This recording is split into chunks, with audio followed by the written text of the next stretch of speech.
folks, Philm Brown here, Tumbleweed Theater.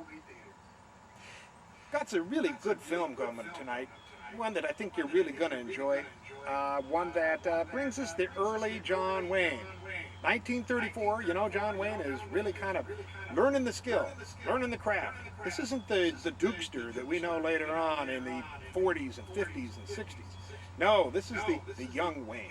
This is the young John, who is sort of learning how to ride a horse, learning how to have a camera presence, learning how to sit tall in the saddle, how to use the guns, and how to sort of make his way across the screen.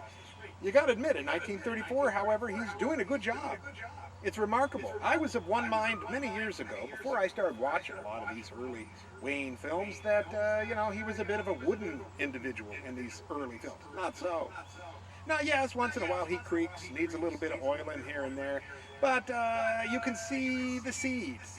You can see the acorn that is going to become the tree of one of the great actors in the Western tradition, John Wayne. Now, the film that we're going to be seeing from him tonight is The Man from Utah, 1934.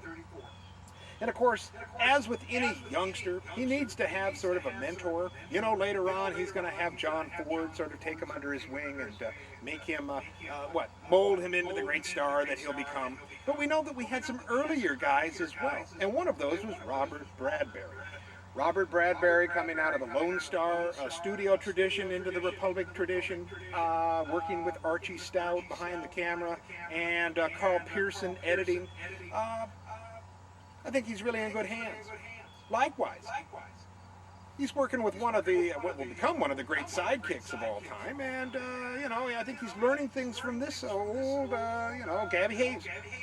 Gabby Hayes, he's not playing Gabby Hayes in here, but he plays a sheriff who, in this film, sort of takes Wayne under his wing and uses him to help, well, some dastardly deeds that are occurring around a rodeo. Not to go too deep in the plot, but as is typical, one of the great ways to start a film is you have your hero kind of wander in the middle of something, okay? And he's sort of put to the test right away. And you see where, you know, what side of the bread he's buttered and how good his jib is cut and all those cliches and so on. And we find out that, well, he's pretty good with the guns. And Gabby Hayes grabs him up as a sheriff to help him, okay, with certain situations. Now, you'll see that this is a film that really revolves around a rodeo. It's a crooked rodeo. And people are getting knocked off before they're able to collect the big prize. Now, Wayne is not only a great guy with guns, but he's also a great guy out with the doggies. He's out there in the corral, and he's able to notice how to handle a horse. He's able to take on a bull. He's able to do everything out there in rodeo land.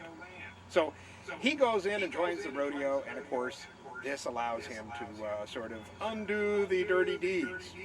Likewise, it sort of puts him into a quandary, and a couple different women interests in this film. Of course, the good woman, you know, who sees the bad things that sometimes he might do, doesn't understand him, and of course, there's the bad woman, too, that he has to kind of hook up with just in order to, well, look like he's, well, part of the gang.